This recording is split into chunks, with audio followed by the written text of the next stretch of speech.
আসসালামু আলাইকুম। আজকে খুব ঠান্ডা মাথায় অত্যন্ত স্পর্শকাতর কিছু কথা বলবো, যে কথাগুলো আমার দেশের ভবিষ্যতের নিরাপত্তা, ভবিষ্যতের স্থিতিশীলতার জন্য অত্যন্ত গুরুত্বপূর্ণ। প্রথম বিষয় হচ্ছে যে আমরা অনেকেই তুচ্ছ-তাচ্ছিল্য করে কথা বলেন যে বিদেশে বসে বসে কথা বলি, সেগুলোতে কি হয়, মানে একটা শ্রেণী আছে নিজের স্বার্থে যখন আঘাত লাগে তখন এই কথাগুলো বলেন। আপনি কি বললেন না বললেন সেটাতে আসলে আমার যায়ও না আসেও না। এই দেশের সাধারণ মানুষ যারা, সংখ্যাগরিষ্ঠ জনতা যারা, আমরা তাদের জন্য কথা বলি এবং তারা যেই জিনিসগুলো চিন্তা করে তাদের জন্য যেটা ভালো সেই জিনিসগুলো করার জন্য যা প্রয়োজন, আমার জায়গা থেকে দাঁড়িয়ে যেটা প্রয়োজন আমরা সেটা করি। আমি অনেকের কাছে এই প্রশ্নের মুখোমুখি হই যে আমরা এখন তো আমাদের দেশে গেলে কোনো সমস্যা নেই, আমরা এখনও দেশে যাচ্ছি না কেন? দেখেন, দেশে এখনও পর্যন্ত বাংলাদেশ সেনাবাহিনী, এই সেনাবাহিনীর যেই প্রধান ব্যক্তি আছে ওয়াকার, এর ব্যাপারে একটা বিশেষ একটা তথ্য প্রমাণ আমার হাতে এসেছে, যেটা আমি এই মুহূর্তেই তাদের কোনো পরামর্শ বা তাদের অনুমতির বাইরে যে প্রকাশ করতে চাচ্ছি না। শুধু এতটুকু বলি যে ওয়াকার, অনেকের মতো আমার ভেতরে এটা নিয়ে একটা ছিল যে ওয়াকার কেন 5 তারিখের ওই সময়ে তিনি শেখ হাসিনাকে কেন সরালেন, কেন আসলেন। আসলে ওয়াকার বেসিক্যালি একজন প্রচণ্ড কাপুরুষ, একটা খুব ভীতু প্রকৃতির মানুষ, এটা সেনাবাহিনীতে সবাই জানেন। এই ভীতু প্রকৃতির মানুষ হওয়ার কারণেই তিনি 5 তারিখে কিংকর্তব্য বিমূঢ় হয়ে যান এবং তার যেসব মিড লেভেলের অফিসার বা তার একেবারে ইমিডিয়েট জুনিয়র যেসব অফিসাররা ছিলেন, তারাও তার যে আদেশে আদেশ শুনছিলেন না, যে কারণে তিনি দেখেছেন যে শেখ হাসিনাকে বাঁচাতে গেলে তিনি নিজেই একটা ক্যাজুয়ালিটির শিকার হতে পারেন, যে কারণে তিনি আর সেই ঝুঁকিটা নেননি। এই কারণে শেখ হাসিনার কাছে তার নানানভাবে কথাও শুনতে হয়েছে। এরপরও তার সাথে শেখ হাসিনার অনেকবার কথা হয়েছে, সেখানেও তিনি ইনিয়ে বিনিয়ে শেখ হাসিনাকে আবার ফের কীভাবে দেশে আনা যায়, যতটুকু আওয়ামী লীগকে কম ড্যামেজ করা যায় সেই চেষ্টাটা তিনি করে যাচ্ছেন, এখনও করছেন। কিছুদিন আগে হাসনাত ওয়াকারের ব্যাপারে যে কথা বলেছেন, সেই কথাটা একেবারে দায়িত্ব নিয়ে বলছি, 100% সত্য। পরবর্তীতে সার্জিস যেই বক্তব্য দিয়েছে, সেই বক্তব্যটা হচ্ছে ওয়াকারকে বাঁচানোর জন্য সার্জিস, সেটা তিনি চাপে পড়ে হোক, জীবনের ভয়ে হোক, কিংবা কোনো স্বার্থের কারণে হোক, বা পরিস্থিতিটাকে শান্ত করার জন্য হোক, তিনি আবার সেনাবাহিনীর পক্ষে একটা পোস্ট দিয়ে পরিস্থিতিটা শান্ত করেছেন। তো আমার কথা হলো যে ওয়াকার 5 তারিখের পর থেকে আজ পর্যন্ত আপনি দেখেন যতগুলো কাজ সেনাবাহিনী করেছে। এই কয়েকদিন আগেও আমার এই ফেসবুকে আমি দেখিয়েছি যে ভারত বাংলাদেশের সশস্ত্র বাহিনীর এদেরকে আপনার বিনা চিকিৎসায় চিকিৎসা করানোর জন্য ভারতে নিয়ে যাবে, সেটার জন্য আবার সশস্ত্র বাহিনী তাদের ভেতরে এটা নিয়ে যাচাই বাছাই করছেন, এরকম না যে তারা মেনে নেন নাই। অতএব ওয়াকার বেসিক্যালি একটা ভারতীয় একজন সেনাপ্রধান বাংলাদেশের সেনাবাহিনীর দায়িত্ব পালন করছে, এর বাইরে কোনো কিছু আমি মনে করি না। কালকের যে তথ্য প্রমাণ আমি পেয়েছি, সেই তথ্য প্রমাণ অনুযায়ী গেল কয়েকদিনের ভেতরে যিনি কিনা শেখ হাসিনার দুঃসম্পর্কের চাচা, তাকে 15,000 কোটি টাকার কাজ দিয়েছে এই ওয়াকার। এই গত কয়েকদিনে যত ধর্ষণের ঘটনা ঘটছে, ঢাকা বিশ্ববিদ্যালয়ে যে একটা ছেলে মারা গেল, তারপরে আরেকজন মারা গেল, এরপরে বিভিন্ন জায়গায় সংঘবদ্ধ যেই ধর্ষণের ঘটনা ঘটছে, এবং সেটা নিয়ে মিডিয়াতে যত ধরনের এই যে হাইলাইট করে মনে হচ্ছে বাংলাদেশে জীবনে কোনো দিন আর ধর্ষণের ঘটনা ঘটে নাই, এরকম একটা পরিস্থিতি তৈরি করা হচ্ছে, সেটাও এই ওয়াকার করাচ্ছে। ডিজিএফআইয়ের ভিতরে কিছু ভালো অফিসার আছেন, এনএসআইয়ের যিনি ডিজি আছেন তিনি অত্যন্ত ভালো মানুষ, তিনারাও চেষ্টা করছেন, কিন্তু তার যেসব অফিসারগুলো এখনও তার মতো করে চলছে, দেশের বিরুদ্ধে শেখ হাসিনাকে আবার ফিরে আনার জন্য চেষ্টা চালিয়ে যাচ্ছে নানাভাবে, সেটার জন্য সেই লোকগুলো এখনও পর্যন্ত বিভিন্ন জায়গাতে অ্যাক্টিভ আছে। শুধু পারছে না কেন? পারছে না হচ্ছে দেখেন, চেষ্টা যে তারা চালিয়ে যাচ্ছে না তা না। আপনি সবশেষ ঘটনাটা যদি দেখেন, যেটা হাসনাত, তারপরে আপ বাংলাদেশ, ইউনাইটেড পিপলস বাংলাদেশ, যেটা এরপরে হচ্ছে এনসিপি তো আছেই হাসনাতের সাথে, তারপরে জুলাই রিলেটেড অনেকগুলো ইনকিলাব মঞ্চ থেকে শুরু করে অনেক, আমি সবার নাম আর এখানে বলছি না, আপনারা সবাই এটার জন্য কৃতিত্বের ভাগিদার, আপনারা সবাই এখানে করেছেন। আপনাদের কারণে এখনো পর্যন্ত এই পরবর্তীতে শিবিরও গিয়ে যোগ দিয়েছে সেখানে। শেখ হাসিনার যে সুবিধাটা তারা সেনাবাহিনী এবং আসিফ নজরুল সহ এই সেনাবাহিনীর চক্রটা করতে চাচ্ছে, সেটা করতে পারছে না। তারা বুঝে উঠতে পারে নাই যে আওয়ামী লীগের ব্যাপারে বাংলাদেশের মানুষ এতটা ঐক্যবদ্ধ। অতএব আব্দুল হামিদকে বের করে দিয়েছেন। সেনাপ্রধান নিজে বলেছে যে 630 জনকে তিনি বের করে দিয়েছেন। তারপরও যত মানুষ পার হয়েছে, এই হামিদের ঘটনা নিয়ে যাকে যাকে আপনার করা হয়েছে, বহিষ্কার করা হয়েছে, ক্লোজ করা হয়েছে, পানিশমেন্ট দেওয়া হয়েছে পুলিশের, এরা আসলে এটার সাথে জড়িত না, এদের কিছু করার নাই।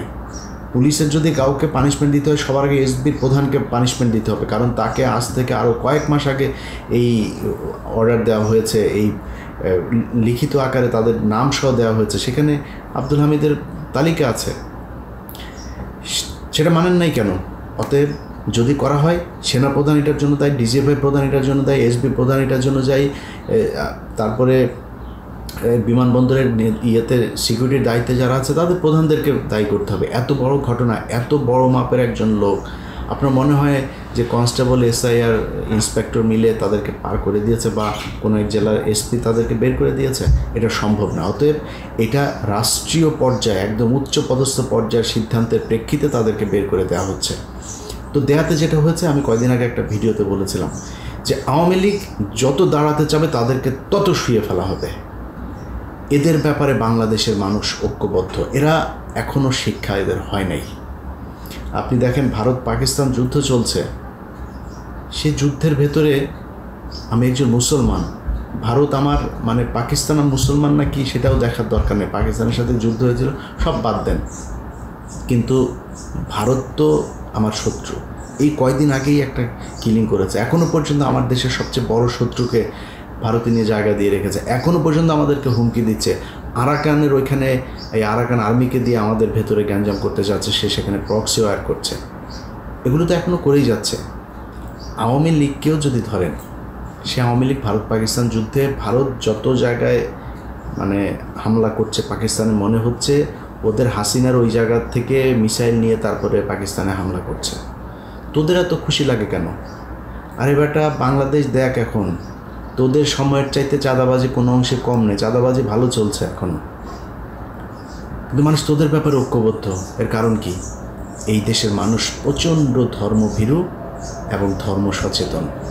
শুধু ধর্মভীরু না, এরা ধর্ম সচেতন। অতএব এই ধর্ম সচেতন মানুষগুলোকে গেল 15 বছর তাদের ধর্মীয় অনুভূতির উপরে, তাদের ধর্ম পালনের উপরে যত ধরনের নির্যাতন টর্চার করা হয়েছে, দাড়ি টুপিওয়ালা মানুষ এখানে যে পরিমাণে কষ্টে ছিল, ভারতেও দাড়ি টুপিওয়ালারা এত কষ্টে নাই। এই কারণে তোদেরকে মানুষ ঘৃণা করে। ওদের যারা কিনা এখন ওদের সোশ্যাল মিডিয়াগুলো, বাংলাদেশ আওয়ামী লীগের পেজে দেখবেন কিছু লোকজন এখন উপস্থাপনা করে, ওদের এগুলো সোশ্যাল মিডিয়া দেখভাল করে, তারা যে কজন কেন্দ্রীয় নেতা, বলার মতো নেতা যারা কিনা এই এখন পর্যন্ত গর্ত থেকে বের হয়ে ছোটোখাটো পোস্ট করে, তারা ভারতের পক্ষে পোস্ট করে। এটাই ওদেরকে এই দেশে জায়গা দেওয়া যাবে না। অতএব আগেও বলেছি, এখনও বলছি, নিঃশ্বাস থাকা পর্যন্ত বলবো, এই আওয়ামী লীগের এই বাংলাদেশে আর জায়গা হবে না। এই প্রজন্ম, এই জেনজি প্রজন্ম যতদিন পর্যন্ত বেঁচে থাকবে ততদিন জায়গা হবে না। এখন প্রশ্ন হচ্ছে, কারা চায় যে আওয়ামী লীগ টিকে থাকুক? আমি বাংলাদেশ ইসলামী ছাত্র শিবিরকে ধন্যবাদ জানাই। জামায়াত ইসলামের আমিরও দেখেছি সব শেষ গিয়ে সেখানে বক্তব্য দিয়েছেন গতকাল রাতে, আপনাদেরকে ধন্যবাদ জানাই। দেখেন, একটা বিষয় পরিষ্কার করি, আওয়ামী লীগ এই গেল 15 বছরে বিএনপি এবং জামাত দুই দলের উপরে সমান নির্যাতন করেছে। এই দলগুলোর ভেতরে যারাই ভারতের বিরোধিতা করেছে, যারাই অরিজিনাল দেশপ্রেমিক, ভারতের সাথে আঁতাত করে চলতে চায়নি, তাদের কাউকে তারা ছাড় দেন। এমনকি বিএনপির সর্বোচ্চ নেত্রী, তাকে পর্যন্ত তারা জেলখানায় ঢুকিয়েছে। এটাই তো করেছে এই আওয়ামী লীগ গত। অতএব আমরা অনেক দূরে ছিলাম, হ্যাঁ আপনাদের ভাষায় আমরা কিছুই না, আমরা অবশ্যই কিছুই না। আমরা দেশে থেকে ভাই যুদ্ধ করতে পারি নাই, আপনাদের মতো লড়াই করতে পারি নাই, গুম হইতে পারি নাই, জেলে যাইতে পারি নাই, অবশ্যই। কিন্তু আমি আসলে একজন সংবাদকর্মী। আমার বাংলাদেশ ছাড়তে হয়েছে এই আওয়ামী লীগের বিরুদ্ধে কথা বলে। 14 নির্বাচনে আমার ভূমিকা কী ছিল সেটা বাংলাদেশের মানুষ জানে। তারপরেও আমার ভূমিকা কখন কী ছিল সবাই জানেন। আমি সেই সময় থেকে এখন পর্যন্ত সেই জায়গাতেই আছি। বাট আপনারা যারা মাঠে থেকে যুদ্ধ করেছেন, লড়াই করেছেন, আপনাদের প্রতি রেসপেক্ট। আমরা যেতে পারি নাই, কিন্তু বিশ্বাস করেন বিএনপি এবং জামায়াত, আপনারা যেইখানে যখন নির্যাতনের শিকার হয়েছেন, ভিডিওতে দেখেছি যে আপনাদেরকে মারছে, আমার বুকে ব্যথা লেগেছে। আমার ভাইকে মারলে যেমন লাগতো, আপনার গায়ে হাত তোলার সেই দৃশ্যগুলো দেখে আমাদের ঠিক একই রকম কষ্ট লেগেছে। আপনারা নিয়ে বাজে কথা বলবো কেমনে বলেন? এই যে জামাত ইসলামের আমির, তারে প্রচণ্ড বাজে ভাষায় কথা বলেছে। ভাই এই লোক আমার জীবনে, আমি যদি এই লোকের চরও মারি, এই লোক কোনদিন আমার বাজে ভাষায় কথা বলবে না। এই প্রচণ্ড রকমের ডিপ্লোম্যাটিক একটা লোক। সেটা ভালো মনে করেন, খারাপ মনে করেন, যাই করেন, সে কৌশলগতভাবে অত্যন্ত নরম মনের একজন মানুষ। আমাকে অন্তত 5 বার সে কল করেছে, আমার স্ত্রীর সাথে পর্যন্ত কথা বলেছে সে। তো এখন এই মানুষটার ব্যাপারে আমি কি ভাষায় কথা বলেছি? আপনি মনে করেন না যে ওনার প্রতি আমার বোধহয় খুব ক্ষোভ? আমার বাবাকে বললে যতটুকু কষ্ট পেতাম, জামাত ইসলামের আমিরকে পেয়ে ঠিক ততটুকুই কষ্ট পেয়েছে, ভেতরে ভেতরে কষ্ট পেয়েছে। কিন্তু বলতে হয়েছে। কেন বলতে হয়েছে জানেন? কারণ এই ভুল যেন ভবিষ্যতে জামাত ইসলামের কেউ করার সাহস না পায়, এই জন্যই করা হয়েছে। তো আপনারা বিএনপি বলেন আর জামাত বলেন, আপনাদের জন্য আমরা কষ্ট পেয়েছি। আপনাদের ওই নির্যাতন দেখে আমরাও একই রকম কষ্ট আমাদের ভেতরে হয়েছে। হয়তো শারীরিক সেই কষ্টটা পাইনি, কিন্তু মানসিকভাবে নিজেরা প্রচণ্ড রকমের বিধ্বস্ত থাকতাম। এটা আমি একা না, এই বাংলাদেশের বাইরে যারা বিদেশে ছিল অনেক মানুষ আপনাদের চাইতেও বেশি সোশ্যাল মিডিয়াতে বসে বসে আমরা দেখতাম এগুলো, কষ্ট পেতাম, এগুলো নিয়ে আলাপ করতাম, কি করা যায়। এই বাইরের মানুষ রেমিটেন্স স্ট্রাইক করেছেন, করেন নাই? আপনাদেরকে খারাপ ভাষায় কথা কেমনে বলবো বলেন? কিন্তু আপনারা আওয়ামী লীগ নিষিদ্ধ চান না, কেউ কেন চান না ভাই? এই রাজনীতি আপনাদেরকে কে শিখিয়েছে যে আওয়ামী লীগ সরে গেলে আপনাদের সমস্যা হবে? এই রাজনীতি কোত্থেকে শিখছেন? আরে ভাই, যত কিছু হোক, বিএনপি কোনোদিন জামাত ইসলামকে নিশ্চিহ্ন করে দিতে যাবে না। জামাত ইসলাম কোনোদিন বাংলাদেশ জাতীয়তাবাদী দলকে নিশ্চিহ্ন করে দিতে পারবে না, চাবেও না। অতএব থাকেন বিশাল স্ট্রং 2টা বিরোধী দল। তো আপনারা বিরোধী দল আরেকটা লাগবে কেন? দরকার কি? কেন জোর করে আয় না তাদেরকে বসে? বাংলাদেশের মানুষ চায় না। এই ব্যাপারে যেখানে কথা বলতে যাবেন ওই জায়গাতেই আটকায় যাবেন বাধ্য হয়ে। এই যে পরে দেখেন ছাত্রদল মিছিল করেছে, যুবদল মিছিল করেছে, আনন্দ মিছিল করেছে না? আওয়ামী লীগের এই কার্যক্রম সব নিষিদ্ধ করেছে। তো এখন মানুষ তো চায়, তারা নিষিদ্ধ হোক। কিছু মানুষ ভারতীয় চর যারা আছেন, তারা যদি নাকি না চান, এটাতে যাবেও না, আসবেও না। অতএব মাথায় রেখেন, আপনাদেরকে এই আওয়ামী লীগ এবং ভারত, এই জায়গায় আপনাদেরকে ঠিক থাকতে হবে। এখনও পর্যন্ত প্রথম আলো, সন্তোষ শর্মা, আমরা কোনো পত্রিকা টেলিভিশনের বিরোধিতা করছি না। আমরা গণমাধ্যমের স্বাধীনতা চাই, পূর্ণ স্বাধীনতা চাই। আজকে আমার ডক্টর কনক সারোয়ার পিনাকিদা, আমাদের ইউটিউব চ্যানেল ভারতে ব্লক করে দেওয়া হয়েছে।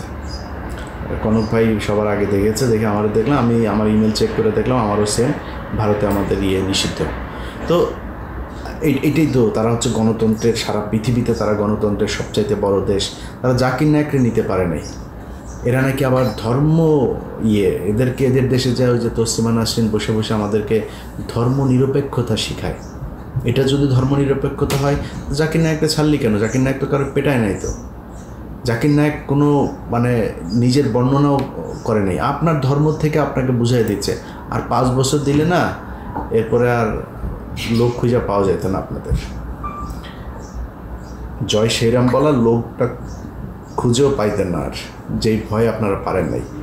3টা ইউটিউব চ্যানেলের ধাক্কা তাই সামাল দিতে পারেন না। এটা হচ্ছে ভারত। তো এখন এই বাক স্বাধীনতা ভারতের মতো আমাদের হোক, সেটা আমরা চাই না, আমরা বাক স্বাধীনতা চাই। কিন্তু যেই প্রথম আলো সরাসরি তারেক রহমানকে নিয়ে, খালেদা জিয়াকে নিয়ে কি নাই এমন বলে নাই।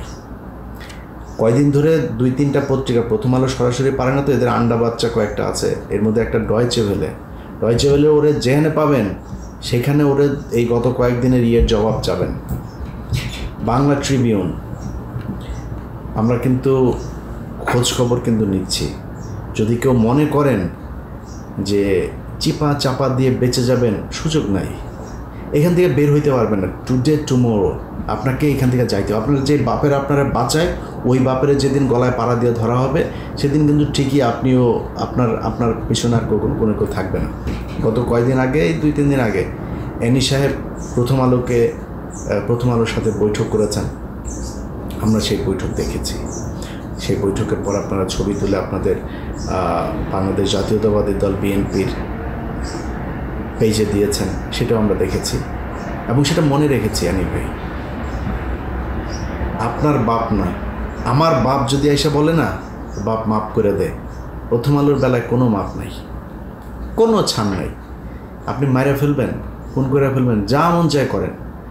আপনাকে ভাই যখন যেই রূপে যেভাবে যেথায় আপনার কোনো কিছু পাওয়া যাবে, সেইখানে আপনার রাজনৈতিক ক্যারিয়ার প্রশ্নবিদ্ধ করে দেওয়া হবে।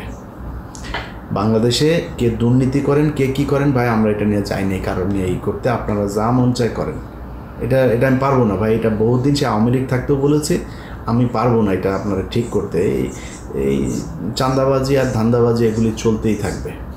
এটার জন্য যা করার দরকার সেটা এই দেশের রাজনৈতিক দলকেই সে ঠিক করতে হবে। প্রতি 5 বছর পর যখন ধরেন বিএনপি আসবে, এরপরে জামাত আসবে, আবার জামাত আসবে, জামাত ধান্দাবাজি করলে আবার বিএনপি আসবে, আস্তে আস্তে একটা জায়গায় যায় পৌঁছাবে। সো আমি ওইটা নিয়ে যুদ্ধ করতে আসিনি, ওইটা নিয়ে আমার জানার বিষয় না।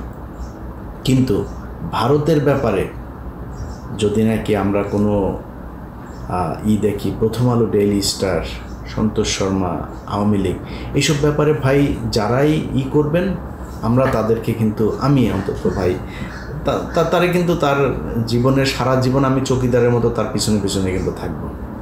কখন কোন দিক দিয়ে কি বের হয়ে যাবে, কি করে ফেলবো, এটা টেরও পাবেন না।